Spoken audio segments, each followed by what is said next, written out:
Perfecto, ya se encuentra en la cabina de RPP el profesor Pedro Grados Smith, director de la Escuela de Posgrado de la Universidad de Lima. Profesor, buenos días. Buenos días, ¿qué tal? Sí, efectivamente, después de 6 meses ha habido un crecimiento positivo de 0,3, donde han destacado sectores como la pesca, que ha crecido 60% en noviembre porque hubo temporada, la minería, que mantiene un crecimiento interesante. El mayor crecimiento al cierre del año va a ser el minero, con 8%, entre 8 y 9%, y también ha habido una ligera recuperación en noviembre de la agricultura, que ha crecido 1 punto y pico, aunque en el año probablemente va a ser el peor año en la agricultura en lo que va del presente siglo si excluimos la pandemia, ¿no? Ahora, otro tema interesante es una cierta recuperación del turismo.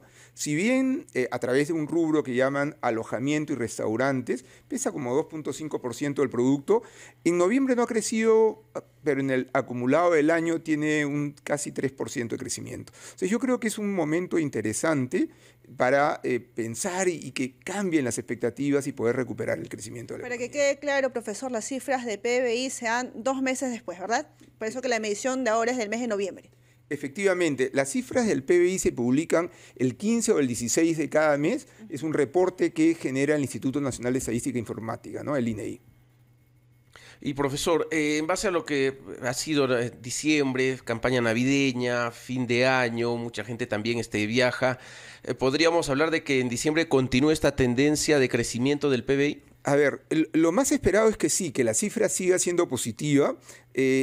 Y hay varias razones para ello. Una es que la pesca se mantuvo, pero adicional a la pesca tenemos que no se dieron los problemas sociales del anteaño pasado, de diciembre, y por lo tanto el turismo se debe haber recuperado y la campaña comercial debería haber sido algo mejor. Y hay 3 elementos si pensamos para este año, ¿no? Por un lado, gracias a Dios, a la providencia, aparentemente el niño no va a ser un niño fuerte, ni siquiera un niño intermedio, sino un niño débil, todavía faltan algunos meses, y eso beneficia a la agricultura, sobre todo a la agricultura y a la pesca, y podría generar una recuperación estos 3 primeros meses con la parte de más empleo, ¿no? A eso hay que adicionarle que el mundo creció el año pasado, 2,5, y nosotros decrecimos. O sea, no tenemos cómo echarle la culpa al mundo del decrecimiento. Fue un problema básicamente interno. El mundo va a seguir relativamente tranquilo en lo económico, más allá de los problemas geopolíticos que siempre pueden afectar: Israel, Palestina, Ucrania, Rusia. Y lo tercero, esperemos que hayan consensos y haya una transición política adecuada al 2026. Ese es un problema serio. Casi todas las calificadoras de riesgo, cuando presentan debilidades del país, es la estructura y el funcionamiento del sistema político, ¿no? Profesor, dicho esto, podemos arriesgar y decir que con este 0,3 de incremento del PBI, podemos hablar de del despegue de la economía.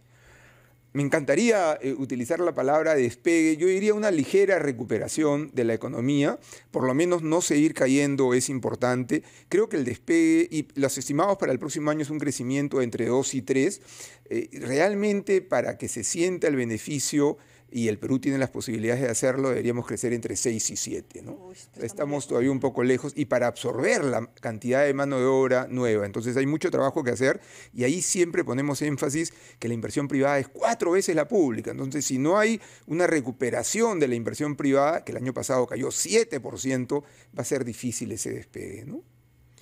¿Y cómo recuperar la confianza en el sector privado, profesor, para que justamente empiecen nuevamente a poner el dinero en circulación, con obras, con proyectos, con ampliación quizá incluso en el rubro minero de algunas extracciones que ya tenemos, de algunas minas que ya tenemos? A ver, de manera académica uno diría que cualquier inversionista siempre piensa en el futuro, no en el pasado. Entonces, si ve estabilidad en las reglas de juego, porque ¿qué es lo que hace un inversionista? Uno dice, voy a invertir 1 millón o 1.000 millones de dólares, ¿en cuántos años los voy a recuperar con estas reglas? Entonces, cuando tenemos un Congreso que cambia demasiado las normas y a veces sin ni siquiera hacerle caso a los especialistas, la inversión se castiga. Se requiere mucha estabilidad en la regla de juego. Voy a poner un ejemplo. Cuando se generó la ley de control de tasas de interés, que puede sonar interesante, digamos, para el público en general, hubo oposición y informes en contra tanto del Banco Central de Reserva, como de la Superintendencia de Banca y Seguros. Sin embargo, se generó la ley de control. ¿Qué generó esta ley de control de tasa de interés? Que muchas personas que antes tenían acceso al sistema financiero formal, a tasas altas, es verdad, 90%, 100%, hoy día ya no lo tengan, entonces tienen que recurrir al sector informal. ¿Qué hace, por lo tanto, el sistema financiero?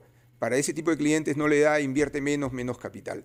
No hablemos de minería, donde han habido incluso temas de seguridad y actitudes un poco contradictorias. Entonces es muy importante ponernos de acuerdo y dar estabilidad en el largo plazo. Ese es un tema importante. Lo segundo que hay que trabajar es seguridad, ¿no? Tenemos lamentablemente el ejemplo de Ecuador, y el Perú es un país más grande, es un país que ha estado acostumbrado quizás a mayores niveles de inseguridad, pero igual no deberíamos bajar la guardia por utilizar la expresión y más bien deberíamos tener políticas preventivas. Otro tema importantísimo y que hoy día probablemente es el principal factor de corrupción y de seguridad es la minería ilegal. La minería ilegal, que no me refiero al pequeño minero artesanal, sino la minería ilegal mueve más de $1.000 millones. Algunos calculan hasta $3.000 millones al año. La minería ilegal en el Perú es más importante que el narcotráfico. Entonces, si no combatimos eso, van a haber como balances no adecuados, ¿no? Profesor, se vienen obras grandes como Chavimochic, entre otras. ¿Esto va a contribuir, podría contribuir a que siga creciendo el PBI en los próximos meses? A ver, hace algunas semanas hablábamos de Chavimochic y Majes Siguas. En buena hora que Chavimochic ya se llegó a un acuerdo con el gobierno de Canadá, va a ser una obra gobierno a gobierno, no por el 100% del proyecto original. Entiendo que parte del proyecto va a ser ejecutado entre gobierno central y gobierno regional, pero por lo menos ya se activó. Chavimochic va a implicar 60.000 hectáreas más. Eso es como 60.000 campos de fútbol, para que el público en general, 60.000 canchas de fútbol adicional de sembrío para la exportación. Ojo que la agroexportación peruana es una de las más exitosas, no solo en América Latina, sino en el mundo. Y además hay que mencionar que este año sí es un año muy positivo en infraestructura. Ampliación del muelle norte y el muelle sur en el Callao, entrega del aeropuerto Jorge Chávez en diciembre, más allá de los problemas de acceso al aeropuerto en sí, y Chancay es en noviembre. Entonces sí hay todo un tema de infraestructura y habría que incluir también, si se materializa, las obras que han sido anunciadas por el municipio de Lima. El municipio de Lima, después de muchos años, obtuvo financiamiento en los mercados internacionales, ¿no? Profesor, todo parece pintar bien del centro hacia el norte del país, pero en el sur, ¿qué grandes proyectos deberían empezar a impulsarse para que también las regiones de esta parte del país empiecen a sentir una mejor economía? Sí, a ver, yo creo que lo primero que habría en el sur es fundamental Majes Siguas. Yo creo que nadie está en contra de Majes Siguas, se debería de salir adelante. Han habido muchos problemas con el Grupo Cobre, un grupo español. Yo diría falta de capacidad de negociación. Majes Siguas va a impulsar la agricultura y después también todo el tema minero en el sur, donde hay muchos proyectos. El litio en Puno es un tema interesante. Recordemos que si este año, o sea, no este año, sino el año pasado, hemos caído poco, menos 0.5, 0.6 será la cifra que saldrá en febrero, básicamente es por el crecimiento de la minería, de 8%. Y ese crecimiento de la minería está vinculada precisamente con Quellaveco. Y se tiene que garantizar desde el gobierno y desde toda la institucionalidad que estas obras se culminen. Profesor, muchas gracias por estar en la rotativa del aire.